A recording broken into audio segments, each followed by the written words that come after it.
मतलब no MIM के board ज़्यादा नज़र आ रहे सीट। सर एक लगा था, देखिए मतलब एक जो लगा था और पेपर वालों ने उसको इतना अच्छा लगाया था उसमें। अगर मैंने आज के दिन अगर ये होटल के सामने है तो नो शिवसेना का अगर बोर्ड लगाया और फोटोग्राफर्स को तैयार रखा कि भैया मैं ये बोर्ड लगा रहा हूँ, तुमने आओ खचखच खचखच खींचो, मैं आधे घंटे के बाद निकाल लूँगा करके। अरे साहब वो जो लगाए थे, जिन साहब ने लगाए थे वो मेरे पास वहाँ तक पहुँचने तक का इंतज़ार तो करना था ना उसमें। मैंने पहुँचने से पहले निकाल लिया, फोटोग्राफर्स को फोटोज निकाल के दे डाले, सोशल मीडिया के ऊपर कर डाले। और आपको 23 तारीख के दिन पता चलेगा कि नो MIM कितने हैं और यस MIM कितने हैं करके। ये तो सवाल जिन लोगों ने पूछे नहीं है उनसे। रूरल एरिया में 1400 गाँव है जी, आपके शहर आपका बहुत फोकस है, रूरल एरिया में आपको रिस्पॉन्स कितना? मैंने ईमानदारी से आपको कहता हूँ कि मैंने शहर के अंदर उतनी मेहनत नहीं की जितना मैंने ग्रामीण इलाके के अंदर किया। आपको मैं बताऊँ कि पिछले 20-22 दिनों से मैं एक दिन भी ऐसा नहीं है कि 4 घंटे से ज़्यादा सोया हूँ। मैं उठता था और ग्रामीण इलाकों के चक्कर मारता था। ग्रामीण इलाकों के अंदर जो रिस्पॉन्स मुझे देखने को मिला वंचित बहुजन आघाड़ी के नाम के ऊपर, तो वहाँ पे उस हालत को अगर हम देखेंगे, एक गांव के अंदर एक छोटी सी कस्बा था 15-20 महिलाओं का, वो मुझे बताया गया कि दलित बस्ती है। उस दलित बस्ती के अंदर जब मैं गया तो एक महिला सामने से आ रही थी। मैंने उसको पूछा, मैं बोला ताई या बेटी मत कुनाला देना, तो उसने मेरे को बोली कि वंचित बहुजन आघाड़ी से जल्दी भाई आए ना क्या ना देगा। अब उस महिला को मेरा नाम नहीं पता, उसको मेरा चेहरा नहीं पता, तो कहीं ना कहीं मैं समझता हूँ कि वंचित बहुजन आघाड़ी, माननीय बाबा साहब अम्बेडकर जी, हारिब के लोग, वंचित के लोग, MIM के लोग जिस तरह की मेहनत किए हैं, वो मेहनत का नतीजा आपको 23 तारीख के दिन साफ दिखाई देगा। नहीं, ये जो वंचित का जो मैनिफेस्टो है वो मैनिफेस्टो अलग तरीके से राज्य स्तर के ऊपर वो रिलीज़ किया गया है। बाबा साहब अम्बेडकर जी ने उसे रिलीज़ किया है, उसके भी कॉपीज़ हमने घर घर पहुँचाए हैं। ये मैनिफेस्टो जो है ये औरंगाबाद से ताल्लुक़ है, ये मेरे से ताल्लुक़ है। और ये चूँकि मैं MIM की तरफ से लड़ रहा हूँ, MIM का आमदार होने की हैसियत से लड़ रहा हूँ, तो मैंने मेरे काम क्या है और मैं क्या करने वाला हूँ ये सब उसके अंदर स्पष्ट तरीके से दिया। महाराष्ट्र में जाए 2 घंटे पहले यहाँ इरफान इंजीनियर की प्रेस कॉन्फ्रेंस हुई, उन्होंने कहा कि शाहगंज में दमदम जो हुई पिछले साल उसमें शिवसेना जिम्मेदार थे और MIM का भी उसमें कौन है ये साहब? इरफान इंजीनियर। कौन है? आपको पता है नहीं? नहीं, ऑनेस्टली नहीं पता। क्या होता है साहब कि इलेक्शन के टाइम पे नहीं, दुकानदारी करने वाले बहुत सारे लोग आ जाते हैं, मतलब धंधा करने वाले, इनको मतलब अगर मैंने किया है तो मेरे पास आइए।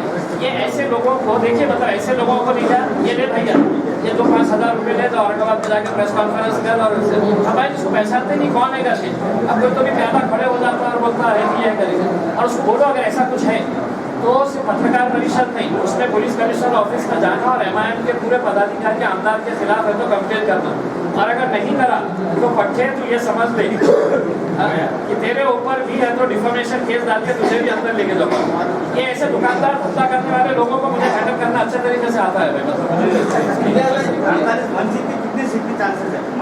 भाई मैं देखिए वंचित का एक बात मैं आपको क्लियर बताऊं कि ये जो इलेक्शन हुआ उसमें वंचित घटक जितने भी हैं वो लोगों के अंदर एक उम्मीद जगी है साहब। आप अगर धनगर समाज को अगर देखेंगे तो इतने सालों तक सिर्फ इनका वोट लेते गए हैं कांग्रेस वाले, राष्ट्रवादी, सेक्युलर पार्टी है, हमारा दिया करके, लेकिन आप इनको टिकट देखिएगा कितने टिकट ही नहीं दिया जाता था। वंचित बहुजन आघाड़ी जब बनी तो पूरे महाराष्ट्र के 48 में से 7 सीटें सिर्फ धनगर समाज को मिली।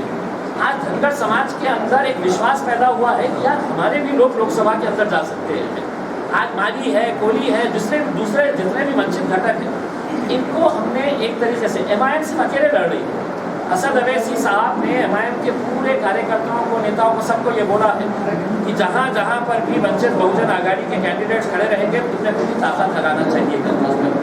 इसमें कितने सीटें आएंगी ये मायने नहीं रखता है, कितने वोट वो हासिल करेंगे ये मायने रखता है, क्योंकि हम ये समझ रहे हैं कि ये जो लोकसभा का है, ये लोकसभा का चुनाव जो है ये एक झांकी है हमारे लिए।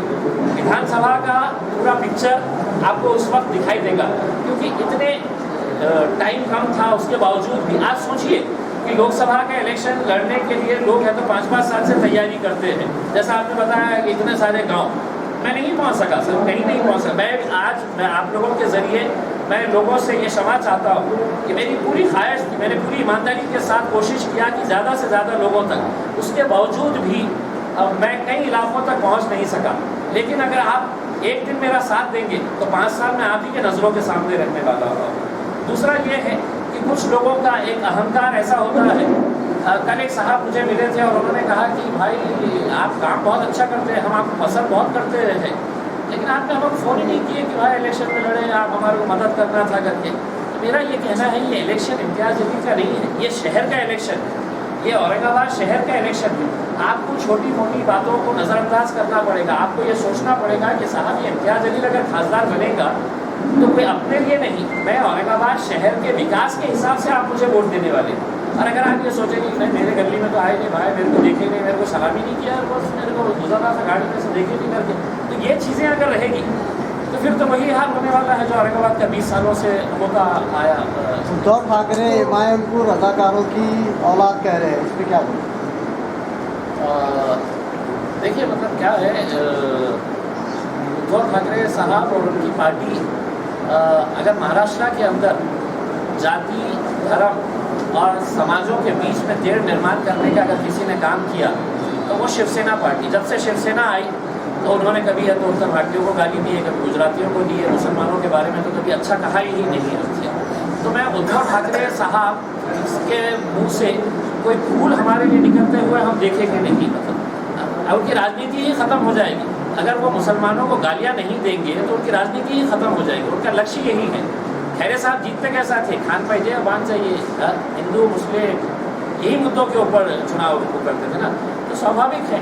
अब रजाकार के बारे में उद्धव ठाकरे साहब को थोड़ा सा समझ लेना चाहिए, थोड़ा सा अगर ज्ञान हासिल करे उन्होंने, पता नहीं है वो कितनी शिक्षा हासिल किए हुए हैं, लेकिन अगर वो ज्ञान हासिल करे होते थे तो रजाकारों का मजलिस से कोई लेना देना नहीं है। हमने जिन्हा की 2 नेशन थियरी जब हमारे बाप दादाओं से पूछा गया था कि भारत या पाकिस्तान, तो हमने कहा था कि पाकिस्तान किसी सूरत में नहीं, ये मुल्क में हम पैदा हुए हैं, ये मुल्क हमारा है। रजाकार 70 साल पहले थे, उद्धव साहब ने उनको हैंडल कर लेना था उसी वक्त में, हमारा रजाकारों से कोई लेना देना नहीं है। लेकिन उद्धव साहब अगर थोड़ा सा ज्ञान लेके अगर आए, मैं तो उद्धव साहब को कहूँगा कि साहब अगर थोड़ा सा ज्ञान लेके बैठे, अपन एक चर्चा के अंदर सामने बैठेंगे, आप अपने 4 लोगों को साथ में बिठा के रखना, मैं अकेला है तो आपके सामने बैठूंगा, तब चर्चा करेंगे इन बातों के ऊपर। भाषण के अंदर तो कोई आके है तो ये कोई राजा आके कुछ तो भी बड़बड़ करके चल जाता, कोई दूसरा आगे चल। अगर आपको सही अगर लोगों के बीच में, तो आपको ओपन चैलेंज है उद्धव ठाकरे साहब कि किसी चर्चा में, ओपन चर्चा के अंदर शिवाजी ग्राउंड के ऊपर आप अकेले नहीं रहेंगे, क्योंकि आपके पास इतना ज्ञान नहीं है। आप अपने 4 प्यादों को लेकर खड़े रहेंगे और इम्तियाज जलील अकेले खड़ा रहेगा। चुनौती स्वीकार करिए उद्धव ठाकरे साहब। रवि हंतेकर क्या सेंटर में सियासी समीकरण बदलेगा? क्या सेंटर में सियासी समीकरण बदलेगा? सर हमारी ईमानदारी के साथ पूरी कोशिश, एक सेकंड सुनिए साहब, सवाल बहुत अच्छा है। हमारी ईमानदारी के साथ पूरी कोशिश है कि वंचित बहुजन आघाड़ी के जितने भी खासदार चुनकर आएंगे, हमारा लक्ष्य एक ही रहने वाला है कि हम नरेंद्र मोदी को दोबारा है तो इस देश का प्रधानमंत्री नहीं देखना चाहते हैं। हम कांग्रेस के राहुल गांधी को प्रधानमंत्री देखना नहीं चाहते हैं। हम एक नॉन कांग्रेस, नॉन बीजेपी एक सरकार चाहते हैं। अगर छोटे छोटे गठ एक साथ मिलकर अगर आते हैं तो मेरे हिसाब से अगर देवे गौड़ा अगर कितने उसके ऊपर प्रधानमंत्री बने थे, तो अगर हमारे भी अगर लोग अगर जितने भी लाइक माइंडेड लोग अगर आते हैं, जिनको ना कांग्रेस चाहिए ना भाजपा चाहिए, तो बिल्कुल सरकार बन सकती है। आप देखिएगा आने वाले समय के अंदर औरंगाबाद से आप हर्षवर्धन को कितना तवज्जो देते हैं? देखिए साहब, इलेक्शन के दौरान इंडिपेंडेंट कैंडिडेट जो रहता है, मैंने पूना का एक इलेक्शन ऐसा देखा था, कॉर्पोरेशन का इलेक्शन था, कि जहां पर एक शिवसेना का कैंडिडेट था और एक दूसरा कोई कैंडिडेट था, दोनों को इक्वल वोट्स मिले थे। एग्जैक्ट